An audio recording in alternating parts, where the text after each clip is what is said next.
Branch Express Courier Private Limited. Domestic International Cargo. உங்கள் இல்லம் தேடி வந்து courier booking delivery செய்து தரப்படும். மாண்புமிகு தமிழக முதல்வர் தலைமையிலே திராவிட மாடல் அரசு ஏற்பட்ட பிறகு இந்த ஆட்சியில் பக்தர்கள் நலனுக்காக வளர்ந்துவிட்ட விஞ்ஞானத்திற்கேற்ப பல்வேறு புதிய திட்டங்களை இந்த துறையில் மாண்புமிகு முதல்வர் ஆலோசனையின் பேரில் செலுத்தப்பட்டு வருகின்றது. அதில் குறிப்பிட்டு சொல்ல வேண்டுமென்றால் திருக்கோயிலுடைய பல்வேறு பதிவேடுகள் சுமார் 4 கோடி பக்கங்கள் இந்த ஆட்சி ஏற்பட்ட பிறகு முழுவதுமாக ஸ்கேன் செய்து அதை கணினிமயமாக்கியிருக்கின்றோம். அதேபோல் தமிழகத்திலே இருக்கின்ற 48 முதுநிலை கோயில்களையும் ஒருங்கிணைந்து நம்முடைய இந்து சமய அறநிலையத்துறையின் ஆணையர் அலுவலகத்தில் அந்தந்த திருக்கோயில் நடைபெறுவதை இங்கிருந்தே அந்தந்த திருக்கோயில் பொருத்தப்பட்ட சிசிடிவியின் வாயிலாக அனைத்து சூழலையும் அறிந்து கொண்டு நெருக்கடி ஏற்பட்டாலோ அல்லது திருக்கோயில் சார்ந்த ஊழியர்கள் ஏதாவது குறைகள் வைத்தாலோ அல்லது வருகின்ற பக்தர்களுடைய அத்துமீறல் எதிர்ந்தாலோ உடனுக்குடனடியாக அந்த சிசிடிவியிலே பதிவு செய்யப்பட்டு துறை சார்ந்த இணையாளருக்கு தகவல் தெரிவித்து சரி செய்கின்ற பணிகளை மேற்கொண்டு வருகின்றோம்.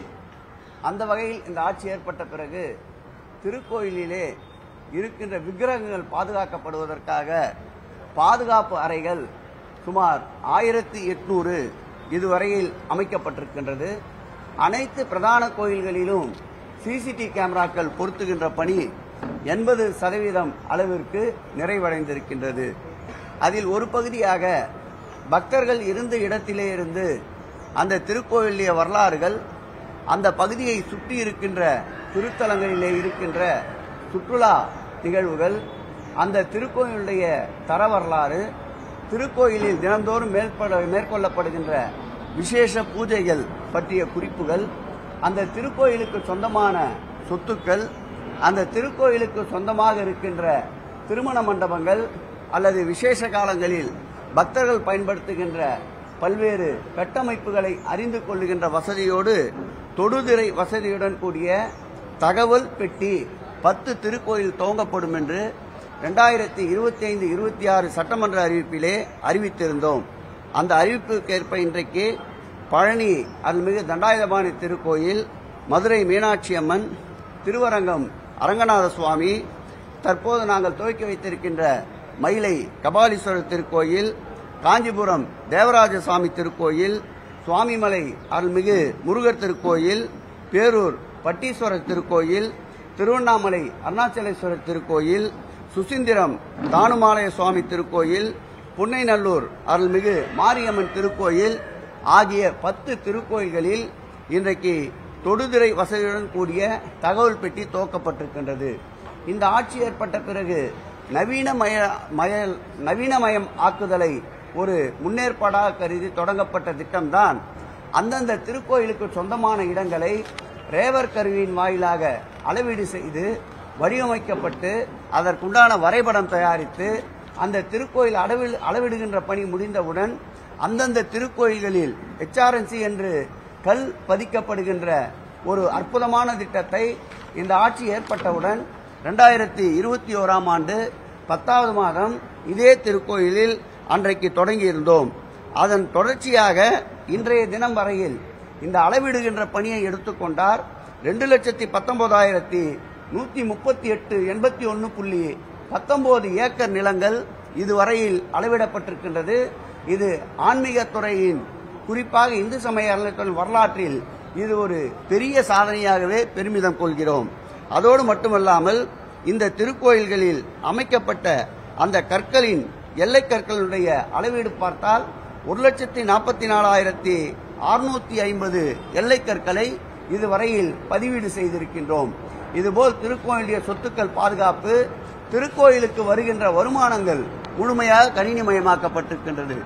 அதேபோல் திருக்கோயிலுக்கு வாடகைதாரர்கள் அளிக்கின்ற வாடகைகளும் முழுமையாக கணினிமயமாக்கப்பட்டிருக்கின்றது. நவீன இந்த உலகத்துக்கேற்ப அனைத்து தகவல்களையும் இந்து சமய அறநிலையத்துறையுடைய பணிகளையும் எளிதாக தொடங்குவதற்கு இந்த கணினி ஏற்பாடு மிக சிறந்த முறையில் வரவேற்பை பெற்றிருக்கின்றது. உதாரணத்திற்கு திருக்கோயில் சார்பிலே மேற்கொள்ளப்படுகின்ற அறுபடை வீடுகளுக்குண்டான ஆன்மீக பயணம் என்றாலும் சரி, அல்லது புரட்டாசி மாச பயணம் என்றாலும் சரி, அல்லது ஆடி மாதங்களில் மேற்கொள்ளப்படுகின்ற அம்மன் சுற்றுலா என்றாலும் சரி, காசி ராமேஸ்வரம் போன்ற சுற்றுலாக்கு கட்டணமில்லாமல் செல்கின்ற பயணம் என்றாலும் சரி, அனைத்துமே ஆன்லைனில் கணினி வாயிலாக அவரவர்கள் செல்வதற்குண்டான அனைத்து வசதிகளையும் கணினி வாயிலாகவே பதிவு செய்வதற்குண்டான ஏற்பாடுகளையும் துறை செய்திருக்கின்றது.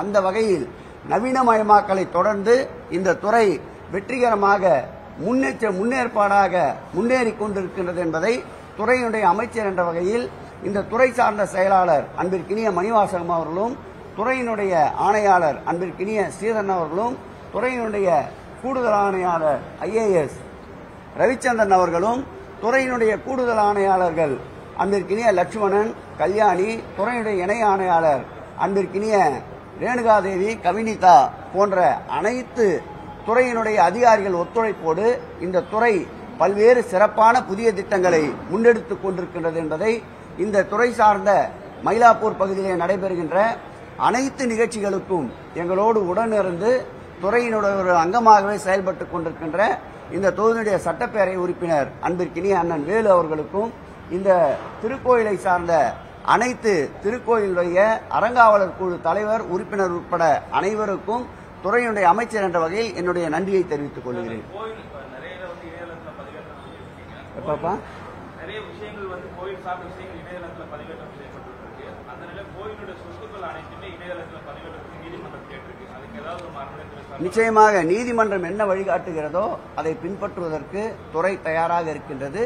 போதிய அளவு பணியாளர்கள், போதிய அளவு நிலங்கள் அளவிடுகின்ற பணி தற்போதுதான் நடைபெற்று எந்த காலத்திலும் இல்லாத அளவிற்கு இந்த காலத்தில்தான் 2,19,381.19 ஏக்கர் அளவீட செய்யப்பட்டு அடையாளம் காட்டப்பட்டு அது எந்த திருக்கோயிலுக்கு சொந்தமானது, அதனுடைய நிலப்பரப்பு எவ்வளவு என்பதை பதாகைகளோடு HRNC கல் பதிக்கப்பட்டு வேலி அமைக்கப்பட்ட ஒரு உன்னதமான நிகழ்வு இந்த காலத்தில் தான் நடந்திருக்கின்றது. நிச்சயமாக நீதிமன்றம் வழிகாட்டுகின்ற பொழுது அதை ஏற்றுக்கொள்வோம். ஒளிவு மறைவு எதுவும் இல்லை. துறையை பொறுத்தளவில் திறந்த புத்தகமாக செயல்பட்டுக் கொண்டிருக்கின்றோம். நீங்களே இப்பொழுது பார்த்தீர்கள், தொடுதுறையில் பார்த்தால் திருக்கோயில் வரலாறு, திருக்கோயில் சார்பிலே இருக்கின்ற திருமண மண்டபங்கள், திருக்கோயிலை பற்றிய தகவல்கள், திருக்கோயிலை சுற்றி இருக்கின்ற சுற்றுலா தலங்கள், புராதன சின்னங்கள், திருக்கோயில் சார்பில் அமைக்கப்பட்டிருக்கின்ற நூலகங்கள், அருங்காட்சியகம், திருக்கோயில் சார்பில் இருக்கின்ற பூங்காக்கள், திருக்கோயிலை தினதோறும் நடைபெறுகின்ற சாமிக்கு 6 கால பூஜைகள் அல்லது விசேஷ காலங்களில் நடக்கின்ற பூஜைகள், திருக்கோயில் இருக்கின்ற திருவிழாக்கள் போன்றவற்றை இந்த தொடுதுறையின் மூலமாக அறிந்து கொள்ள முடியும்.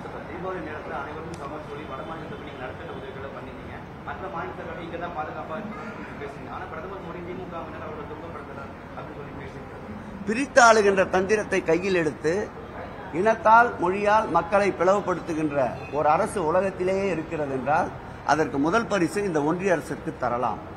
இது மண் திராவிட மண், எல்லோருக்கும் எல்லாம் என்ற தத்துவத்தின்படியில் ஆட்சி செய்கின்ற மாண்புமிகு தமிழக முதல்வர் ஆளுகின்ற மண்ணில் எடுபடாது.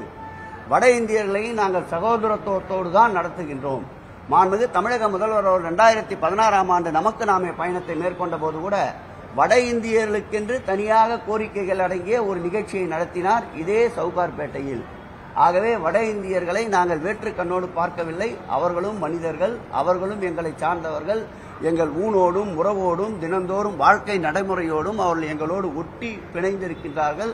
ஆகவே அவர்களை பிளவுபடுத்தி திராவிட முன்னேற்ற கழகத்துக்கு எதிர்ப்பான ஒரு தோற்றத்தை உருவாக்க முயற்சிக்கின்ற பாரதிய ஜனதா மரியாதைக்குரிய பிரதமருடைய முயற்சி தமிழகத்தில் எடுபடாது. நான் சொன்ன திமுக சார்பில் தான் அந்த பதில சொல்றேன். நான் சொல்ற திமுக சார்பில் தான் என்னோட பதில சொல்றேன். நான் திமுக சார்பில் தான் சட்டமன்ற உறுப்பினர் தேர்ந்தெடுக்கப்பட்ட, திமுக சார்பில் தான் நான் அமைச்சராக இருக்கேன், திமுக சார்பில் தான் நான் மாவட்ட செயலராக இருக்கேன். அப்ப என்னோட கருத்து அந்த கட்சியை ஓட்டின கருத்து தானே. அது எடப்பாடியை போய் கேளுங்க, செங்கோட்டையனை கேளுங்க. இன்னைக்கு செங்கோட்டையன் அதுக்கு உண்டான பதில சொல்றேன்னு இருக்காரு.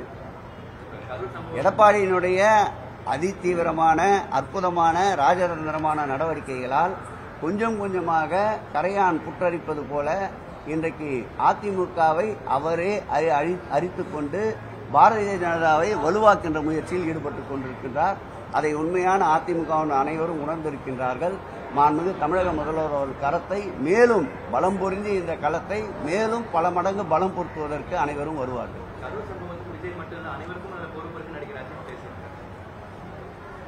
நான் பார்க்கல அந்த பேட்டியை. Branch express courier private limited domestic international cargo உங்கள் இல்லம் தேடி வந்து கொரியர் புக்கிங் டெலிவரி செய்து தரப்படும். என்றும் உங்களுடன் மை இந்தியா. முக்கிய செய்திகளை உடனுக்குடன் தெரிந்து கொள்ள சப்ஸ்கிரைப் பண்ணுங்க, பெல் பட்டனை பிரஸ் பண்ணுங்க. என்றும் உங்களுடன் மை இந்தியா.